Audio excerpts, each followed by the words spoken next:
Hello, and welcome back to the final section of 100 Years of Solitude by Gabriel García Márquez. We're at the end here. We're finally doing it, the last section. Very exciting. If you've liked this book so far, give me a little thumb to let me know that you liked it. Subscribe so you can catch our next read. I am going to take a little time to reveal and announce that one, so if you're not interested in all that, you can maybe skip to maybe, 2 minutes in is where we'll probably start reading. Minute and a half maybe. But anyway, drum roll. Our next read here on the channel is going to be Mapping the Edge by Sarah Dunant. And it's a thriller, psychological thriller. I am going to read the little blurb on the back so you can see if you're interested. Anna, a self-sufficient and reliable single mother, packs her bags one day for a short vacation to Italy. She leaves her beloved daughter at home in London with good friends. When Anna doesn't return, everyone begins to make excuses, until the likelihood that she might not come back at all becomes chillingly clear. In this dazzling work of suspense, Sarah Dunant interweaves parallel narratives that are stretched taut with tension, even as they raise difficult questions about love, trust, and accountability. We are challenged, unnerved, and ultimately exhilarated as Dunant redefines the boundaries of the psychological thriller. So, a good thriller novel coming next. But anyway, we are going to get started on our last section here. Thanks for coming along for this one, guys. Or if you're new here, hi, I'm Julie. I read books over here. You can read this whole book. You can find it in the playlists on my channel. I've got a whole playlist, and it will be full after this section of the full book. And yeah, you can catch us for our next read. But let's jump in. We're on page 399. Let's go. Pilar Ternera died in her wicker rocking chair during one night of festivities as she watched over the entrance to her paradise. In accordance with her last wishes, she was not buried in a coffin, but sitting in her rocker, which 8 men lowered by ropes into a huge hole dug in the center of the dance floor. The mulatto girls, dressed in black, pale from weeping, invented shadowy rites as they took off their earrings, brooches, and rings, and threw them into the pit before it was closed over with a slab that bore neither name nor dates, and that was covered with a pile of Amazonian camellias. After poisoning the animals, they closed up the doors and windows with brick and mortar, and they scattered out into the world with their wooden trunks that were lined with pictures of saints, prints from magazines, and the portraits of sometime sweethearts, remote and fantastic, who shat diamonds or ate cannibals, or were crowned playing card kings on the high seas. It was the end. In Pilar Ternero's tomb, among the psalms and cheap whore jewelry, the ruins of the past would rot. The little that remained after the wise Catalonian had auctioned off his bookstore and returned to the Mediterranean village where he had been born, overcome by a yearning for a lasting springtime. No one could have foreseen his decision. He had arrived in Macondo during the splendor of the Banana Company, fleeing from one of many wars, and nothing more practical had occurred to him than to set up that bookshop of incunabula and first editions in several languages, which casual customers would thumb through cautiously, as if they were junk books, as they waited their turn to have their dreams interpreted in the house across the way. He spent half his life in the back of the store, scribbling in extra careful hand in purple ink and on pages that he tore out of school notebooks, and no one was sure exactly what he was writing. When Aureliano first met him, he had 2 boxes of those motley pages that in some way made one think of Melquiades's parchments, and from that time until he left, he had filled a 3rd one. So it was reasonable to believe that he had done nothing else during his stay in Macondo. The only people with whom he maintained relations were the 4 friends, whom he had exchanged their tops and kites for books, and he set them to reading Seneca and Ovid while they were still in grammar school. He treated the classical writers with a household familiarity, as if they had all been his roommates at some point, and he knew many things that should not have been known, such as the fact that St. Augustine wore a wool jacket under his habit, that he did not take off for 14 years, and that Arnaldo of Villanova, the necromancer, was impotent since childhood because of a scorpion bite. His fervor for the written word was an interweaving of solemn respect and gossipy irreverence. Not even his own manuscripts were safe from that dualism. Having learned Catalan in order to translate them, Alfonso put a roll of pages in his pockets, which were always full of newspaper clippings and manuals for strange trades, and one night he lost them in the house of the little girls who went to bed because of hunger. When the wise old grandfather found out, instead of raising a row as had been feared, he commented, dying with laughter, that it was the natural destiny of literature. On the other hand, there was no human power capable of persuading him not to take along the 3 boxes when he returned to his native village, and he unleashed a string of Carthaginian curses at the railroad inspectors who tried to ship them as freight, until he finally succeeded in keeping them with him in the passenger coach. "The world must be all fucked up," he said then, "when men travel first class and literature goes as freight." That was the last thing he was heard to say. He had spent a dark week on the final preparations for the trip, because as the hour approached, his humor was breaking down, and things began to be misplaced, and what he put in one place would appear in another, attacked by the same elves that had tormented Fernanda. "Colons," he would curse. "I shit on Canon 27 of the Synod of London." Germain and Aureliano took care of him. They helped him like a child, fastening his tickets and immigration documents to his pockets with safety pins, making him a detailed list of what he must do from the time he left Macondo until he landed in Barcelona. But nonetheless, he threw away a pair of pants with half of his money in it without realizing it. The night before the trip, after nailing up the boxes and putting his clothing into the same suitcase that he had brought when he first came, he narrowed his clam eyes, pointed with a kind of impudent benediction at the stacks of books with which he had endured during his exile, and said to his friends, "All that shit there, I leave to you people." 3 months later, they received in a large envelope 29 letters and more than 50 pictures that he had accumulated during the leisure of the high seas. Although he did not date them, the order in which he had written the letters was obvious. In the first ones, with his customary good humor, he spoke about the difficulties of the crossing, the urge he had to throw the cargo officer overboard when he would not let him keep the 3 boxes in his cabin, the clear imbecility of a lady who was terrified at the number 13, not out of superstition, but because she thought it was a number that had no end, and the bet that he had won during the first dinner because he had recognized in the drinking water on board the taste of the nighttime beats by the springs of Lerida. With the passage of the days, however, the reality of life on board mattered less and less to him, and even the most recent and trivial happenings seemed worthy of nostalgia, because as the ship got farther away, his memory began to grow sad. That process of nostalgia was also evident in the pictures. In the first ones, he looked happy, with his sports shirt, which looked like a hospital jacket, and his snowy mane in an October Caribbean filled with whitecaps. In the last ones, he could be seen to be wearing a dark coat and a silk scarf, pale in the face, taciturn from absence, on the deck of a mournful ship that had come to be like a sleepwalker on the autumnal seas.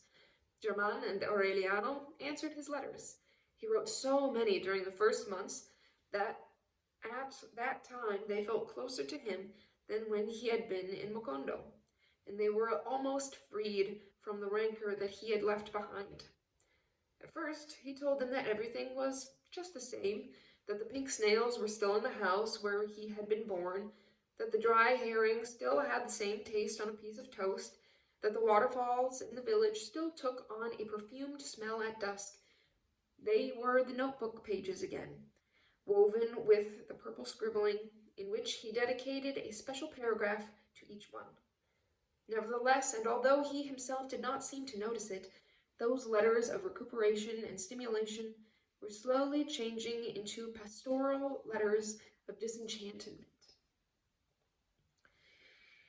One winter night, while the soup was boiling in the fireplace, he missed the heat of the back of his store, the buzzing of the sun on the dusty almond trees, the whistle of the train during the lethargy of siesta time, just as in Macondo he had missed the winter soup in the fireplace, the cries of the coffee vendor, and the fleeting larks of springtime.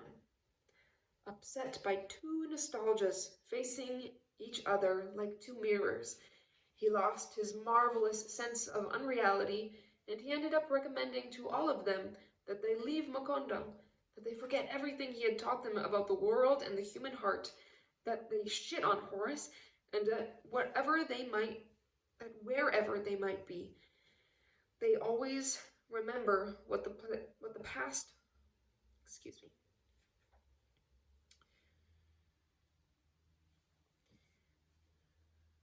and that wherever they might be, they always remember that the past was a lie, that memory has no return, that every spring gone by could never be recovered, and that the wildest and most tenacious love was an ephemeral truth in the end. Alvaro was the first to take the advice to abandon Macondo. He sold everything, even the tame jaguar that teased passers-by from the courtyard of his house, and he bought an eternal ticket on a train that never stopped traveling. In the postcards that he sent from the way stations, he would describe with shouts the instantaneous images that he had seen from the windows of his coach, and it was as if he were tearing up and throwing into oblivion some long, evanescent poem. The chimerical Negroes in the cotton fields of Louisiana, the winged horses in the bluegrass of Kentucky, the Greek lovers in the infernal sunsets of Arizona, the girl in the red sweater painting watercolors by a lake in Michigan, who waved at him with her brushes, not to say farewell, but out of hope, because she did not know that she was watching a train with no return passing by. Then Alfonso and Germain left one Saturday with the idea of coming back on Monday, but nothing more was ever heard of them. A year after the departure of the wise Catalonian, the only one left in Macondo was Gabriel, still adrift at the mercy of Negromanta's chancy charity and answering the questions of a contest in a French magazine in which the first prize was a trip to Paris. Aureliano, who was the one who subscribed to it, helped him fill in the answers, sometimes in his house, but most of the time among the ceramic bottles and atmosphere of valerian in the only pharmacy left in Macondo, where Mercedes, Gabriel's stealthy girlfriend, lived. It was the last that remained of a past whose annihilation had not taken place because it was still in a process of annihilation, consuming itself from within, ending at every moment, but never ending its ending. The town had reached such extremes of inactivity that when Gabriel won the contest and left for Paris with 2 changes of clothing, a pair of shoes, and the complete work of Rabelais, he had to signal the engineer to stop the train and pick him up. The old street of the Turks was at that time an abandoned corner where the last Arabs were letting themselves be dragged off to death with the age-old custom of sitting in their doorways, although it had been many years since they had sold the last yard of diagonal cloth, and in the shadowy showcases only the decapitated mannequins remained.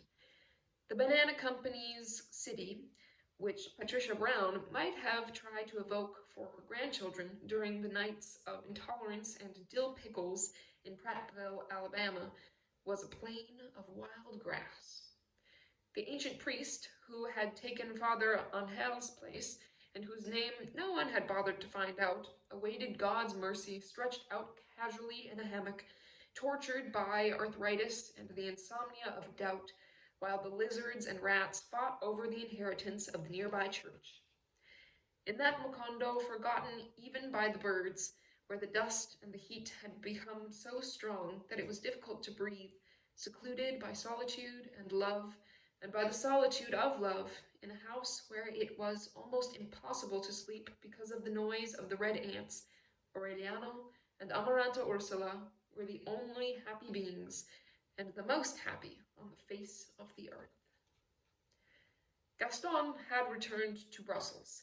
Tired of waiting for the airplane one day, he put his indispensable things into a small suitcase, took his file of correspondence, and left, with the idea of returning by air before his concession was turned over to a group of German pilots who had presented the provincial authorities with a more ambitious project than his.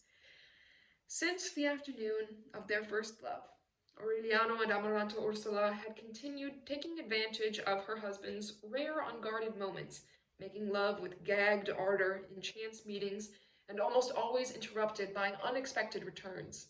But when they saw themselves alone in the house, they succumbed to the delirium of lovers who were making up for lost time.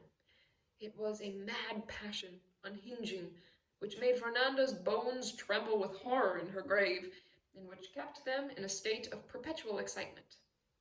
Amaranta Ursula's shrieks, her songs of agony, would break out the same at 2 in the morning on the dining room table as at 2 in the afternoon, on the dining room table as at 2 in the morning in the pantry.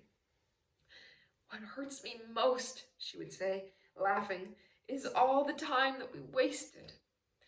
In the bewilderment of passion, she watched the ants devastating the garden, sating their prehistoric hunger with the beams of the house as she watched the torrents of living lava take over the porch again, but she bothered to fight them only when she found them in her bedroom.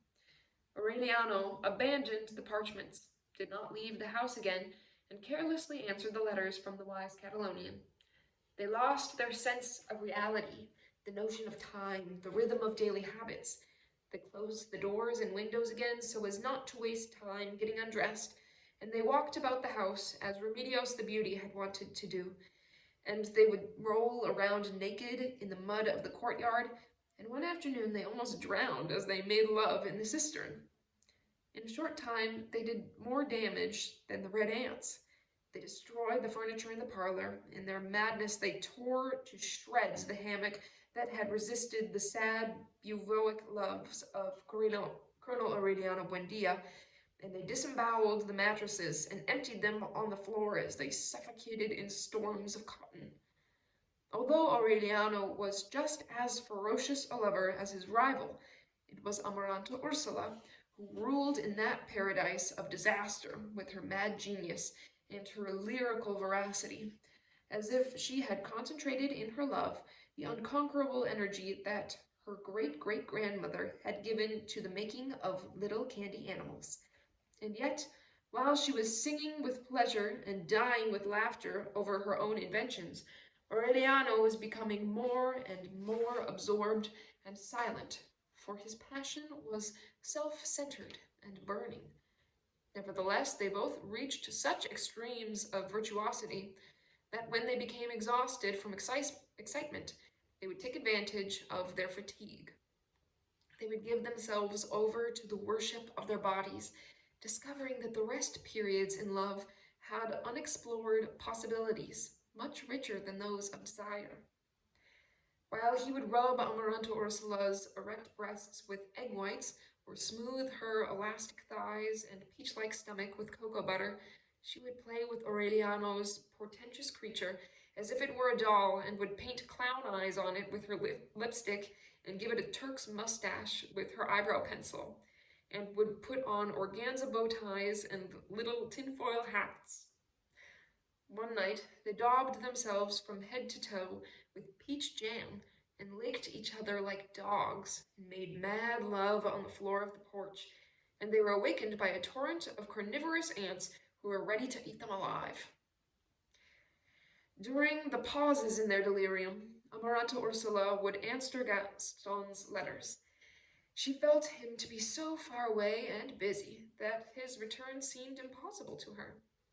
In one of his first letters, he told her that his partners had actually sent the airplane, but that a shipping agent in Brussels had sent it by mistake to Tanganyika, where it was delivered to the scattered tribe of the Makondos. Makondo with a K this time instead of a C. That mix-up brought on so many difficulties that just to get the plane back might take 2 years. So Amaranta Ursula dismissed the possibility of an inopportune return. Aureliano, for his part, had no other contact with the world except for the letters from the wise Catalonian and the news he had of Gabriel through Mercedes, the silent pharmacist. At first, they were real contacts. Gabriel had turned in his return ticket in order to stay in Paris, selling the old newspapers and empty bottles that the chambermaids threw out of a gloomy hotel on the Rue Dauphine. Aureliano could visualize him then in a turtleneck sweater, which he took off only when the sidewalk cafes of Montparnasse, filled with springtime lovers, and sleeping by day and writing by night, in order to confuse hunger in the room that smelled of boiled cauliflower, where Rocamadour was to die. Nevertheless, news about him was slowly becoming so uncertain, and the letters from the wise man so sporadic and melancholy, that Aureliano grew to think about them as Amaranta Ursula thought about her husband, and both of them remained floating in an empty universe where the only everyday and eternal reality was love. Suddenly, like a stampede in that world of happy unawareness, came the news of Gaston's return. Aureliano and Amaranta Ursula opened their eyes, dug deep into their souls, looking at the letter with their hands on their hearts, and understood that they were so close to each other that they preferred death to separation. Then she wrote her husband a letter of contradictory truths in which she repeated her love and said how anxious she was to see him again, but at the same time she admitted, as a design of fate, the impossibility of living without Aureliano. Contrary to what they had expected, Gaston sent them a calm, almost paternal reply, with 2 whole pages devoted to a warning against the fickleness of passion, and a final paragraph with unmistakable wishes for them to be as happy as they had been during his brief conjugal experience. It was such an unforeseen attitude that Amaranta Ursula felt humiliated by the idea that she had given her husband the pretext that he had wanted in order to abandon her to her fate. The rancor was aggravated 6 months later when Gaston wrote again from Leopoldville, where he had finally recovered the airplane, simply to ask them to ship him the velocipede, which, of all that he had left behind in Macondo, was the only thing that had any sentimental value for him. Aureliano bore Amaranta Ursula's spite patiently, and made an effort to show her that he could be as good a husband in adversity as in prosperity. And the daily needs that besieged them when Gaston's last money ran out created a bond of solidarity between them that was not as dazzling and heady as passion, but that let them make love as much and be as happy as during their uproarious and salacious days. At the time Pilar Tanera died, they were expecting a child. In the lethargy of her pregnancy, Amaranta Ursula tried to set up a business in necklaces made out of the backbones of fish, but except for Mercedes, who bought a dozen, she could not find any customers. Aureliano was aware for the first time that his gift for languages, his encyclopedic knowledge, his rare faculty for remembering the details of remote deeds and places without having been there, were as useless as the box of genuine jewelry that his wife owned, which must have been worth as much as all the money that the last inhabitants of Macondo could have put together. They survived miraculously. Although Amaranta Ursula did not lose her good humor or her genius for erotic mischief, she acquired the habit of sitting on the porch after lunch in a kind of wakeful and thoughtful siesta. Aureliano would accompany her. Sometimes they would remain there in silence until nightfall, opposite each other, looking into each other's eyes, loving each other as much in their scandalous days. The uncertainty of the future made them turn their hearts toward the past. They saw themselves in the lost paradise of the deluge, splashing the puddles in the courtyard, killing lizards to hang on Ursula, pretending that they were going to bury her alive, and those memories revealed to them the truth that they had been happy together ever since they had had memory.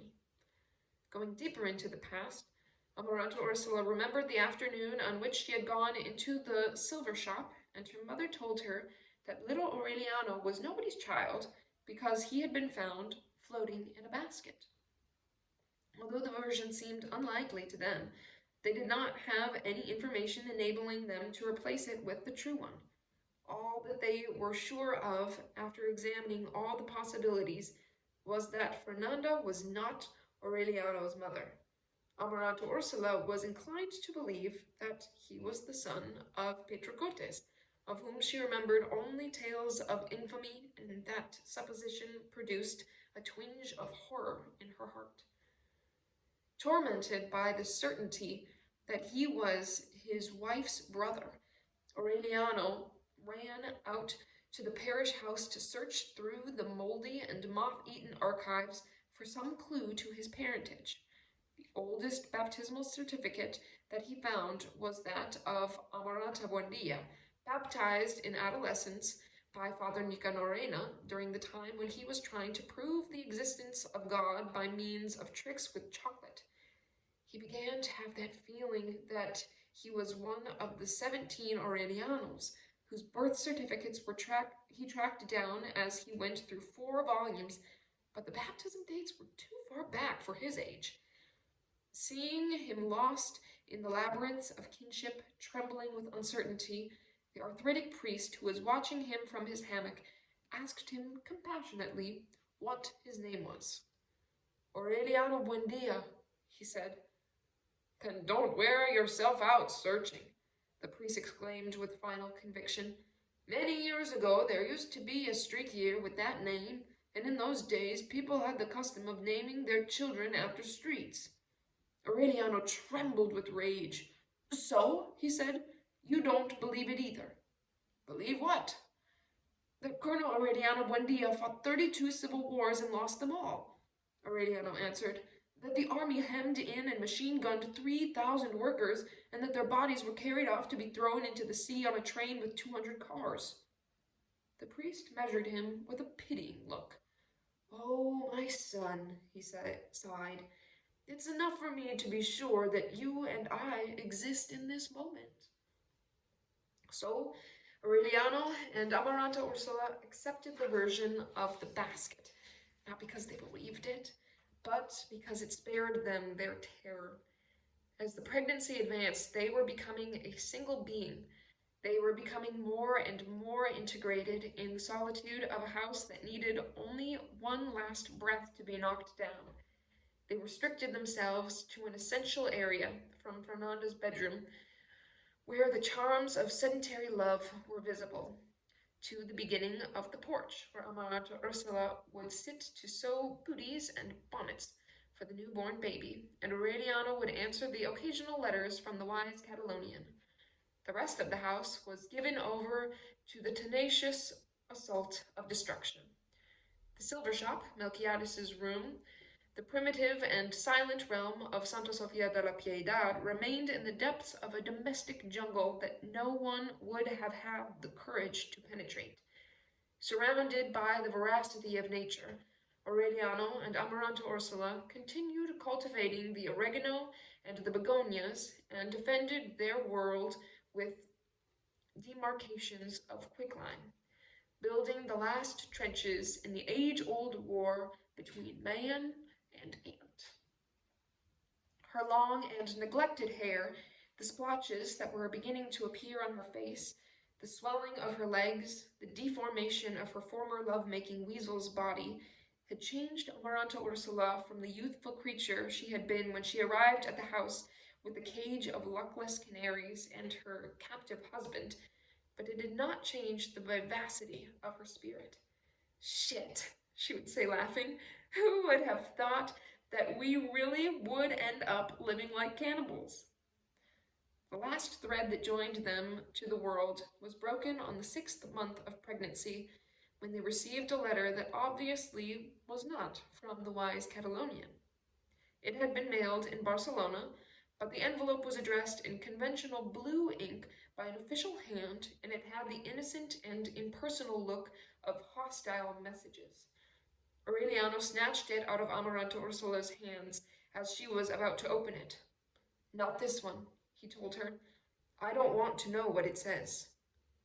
Just as he had sensed, the wise Catalonian did not write again.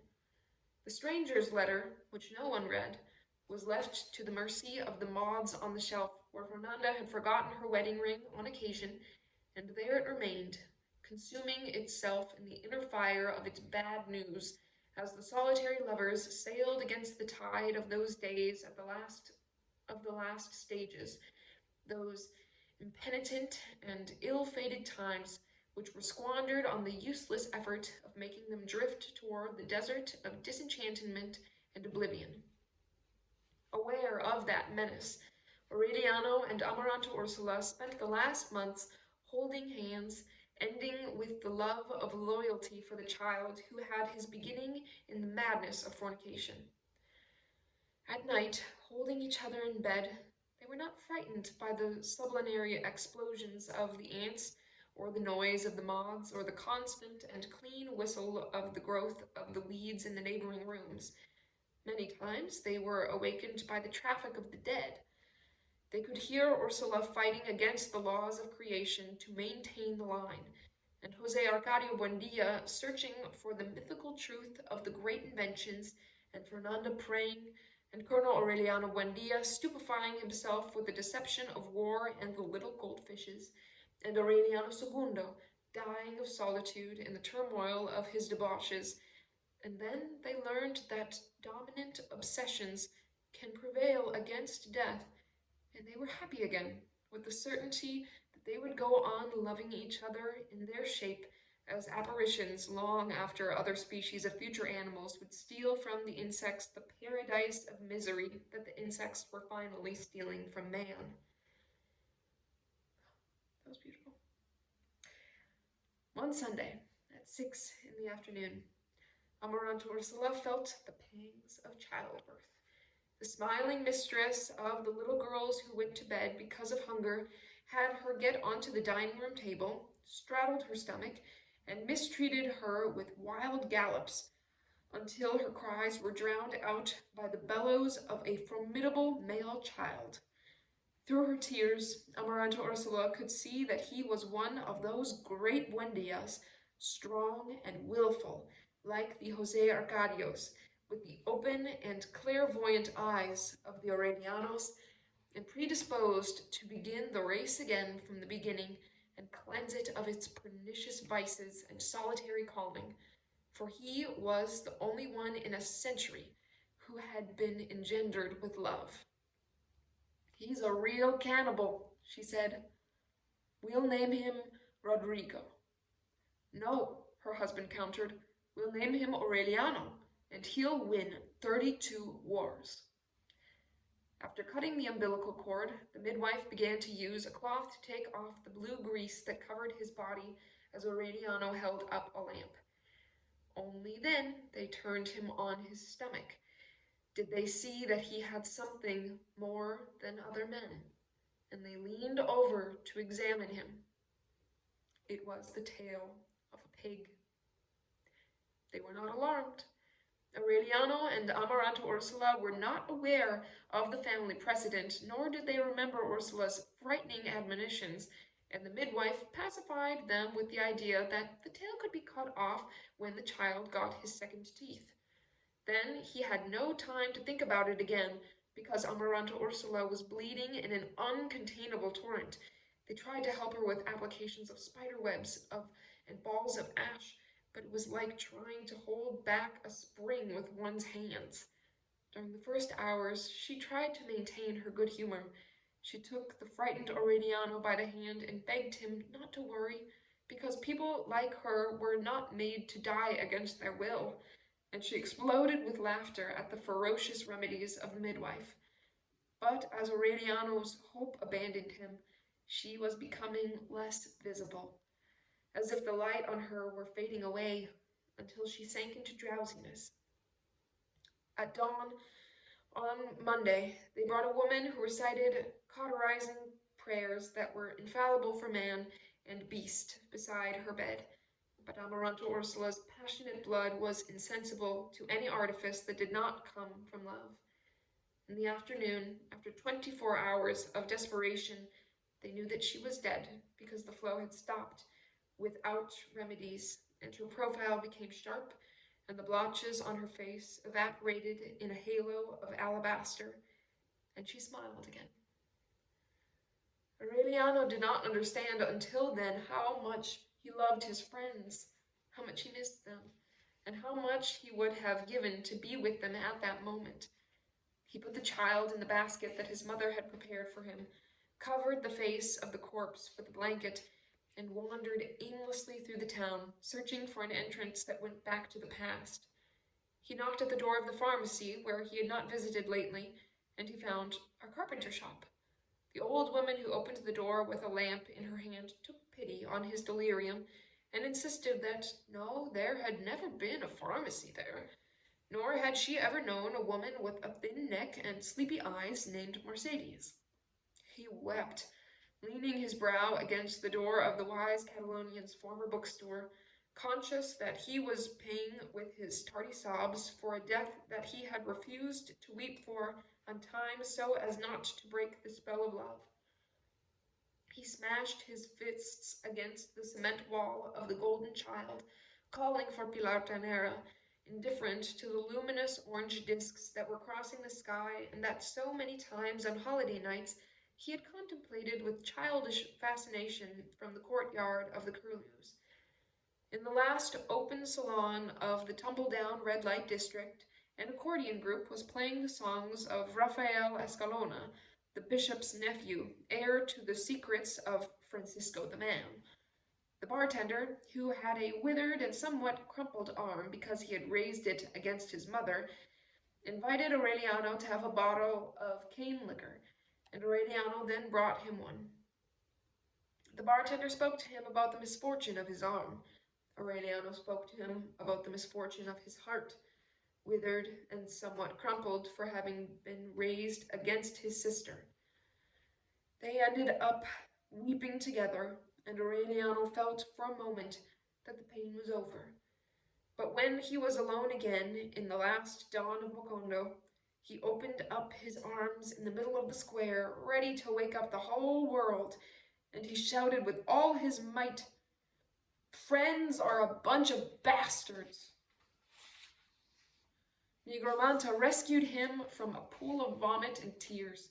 She took him to her room, cleaned him up, made him drink a cup of broth, thinking that it would console him. She took a piece of charcoal and erased the innumerable loves that he still owed her for, and she voluntarily brought up her own most solitary sadness so as not to leave him alone in his weeping.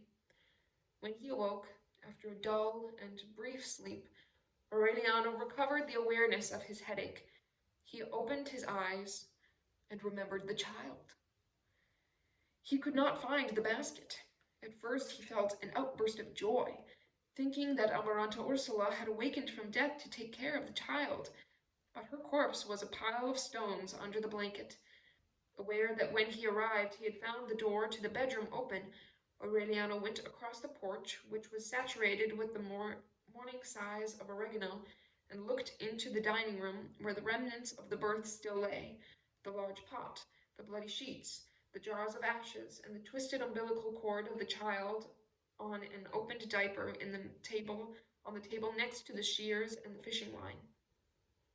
The idea that the midwife had returned for the child during the night gave him a pause of rest in which to think.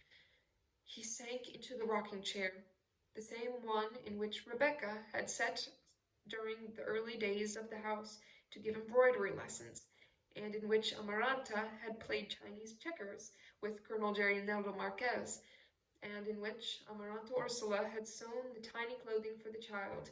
And in that flash of lucidity, he became aware that he was unable to bear in his soul the crushing weight of so much past.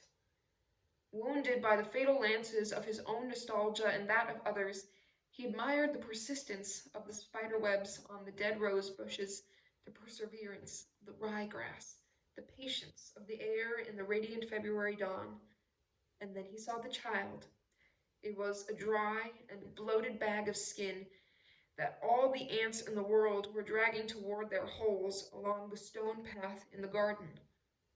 Aureliano could not move, not because he was paralyzed by horror, but because at that prodigious instant Melquiades's final keys were revealed to him, and he saw the epigraph of the parchments perfectly placed in the order of man's time and space. The first of the line is tied to a tree, and the last is being eaten by the ants. Aureliano had never been more lucid in any act of his life as when he forgot about his dead ones and the pain of his dead ones, and nailed up the doors and windows again with Fernando's crossed boards so as not to be disturbed by any temptations of the world, for he knew then that his fate was written in Melquiades's parchments.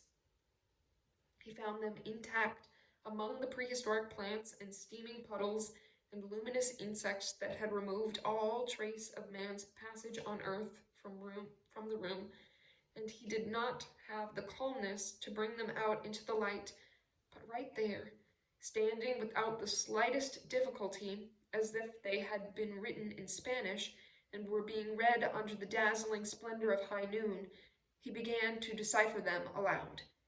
It was the history of the family, written by Melquiades down to the most trivial details, 100 years ahead of time. He had written it in Sanskrit, which was his mother tongue, and he had encoded the even lines in the private cipher of the Emperor Augustus, and the odd ones in a Lacedaemonian military code. The final protection, which Aureliano had begun to glimpse when he let himself be confused by the love of Amaranta Ursula, was based on the fact that Melquiades had not put events in the order of man's conventional time, but had concentrated a century of daily episodes in such a way that they coexisted in one instant. Fascinated by the discovery, Aureliano read aloud without skipping the chanted encyclicals and that Melquiades himself had made Arcadio listen to, and that were in reality the prediction of his execution. And he found the announcement of the birth of the most beautiful woman in the world, who was rising up to heaven in body and soul. And he found the origin of the posthumous twins, who gave up deciphering the parchments not simply through incapacity and lack of drive, but also because their attempts were premature. At that point, impatient to know his own origin, Aureliano skipped ahead. Then the wind began, warm, incipient, full of voices from the past, the murmurs of ancient geraniums, sighs of disenchantment that preceded the most tenacious nostalgia. He did not notice it because at that moment he was discovering the first indications of his own being in a lascivious grandfather who let himself be frivolously dragged along across who let himself be frivolously dragged along across a hallucinated plateau in search of a beautiful woman who would not make him happy. Aureliano recognized him. He pursued the hidden paths of his descent, and he found the instant of his own conception among the scorpions and the yellow butterflies in a sunset bathroom, where a mechanic satisfied his lust on a woman who was giving herself out of rebellion. He was so absorbed that he did not feel the second surge of wind either, as its cyclonic strength tore the doors and windows off their hinges, pulled off the roof of the east wing, and uprooted the foundations. Only then did he discover that Amaranta Ursula was not his sister, but his aunt, and that Sir Francis Drake had attacked Riohacha only so that they could seek each other through the most intricate labyrinths of blood until they would engender the mythological animal that was to bring the line to an end. Macondo was already a fearful whirlwind of dust and rubble, being spun about by the wrath of the biblical hurricane, when Aureliano skipped 11 pages so as not to lose time with facts he knew only too well, and he began to decipher the instant that he was living, deciphering it as he lived it, prophesizing himself in the act of deciphering the last page of the parchments, as if he were looking into a speaking mirror. Then he skipped again to anticipate the predictions and ascertain the date and circumstances of his death. Before reaching the final line, however, he had already understood that he would never leave that room, for it was foreseen that the city of mirrors, or mirages, would be wiped out by the wind and exiled from the memory of men at the precise moment when Aureliano Babylonia would finish deciphering the parchments, and that everything written on them was unrepeatable since time immemorial and forevermore, because races condemned to 100 years of solitude did not have a second opportunity on earth.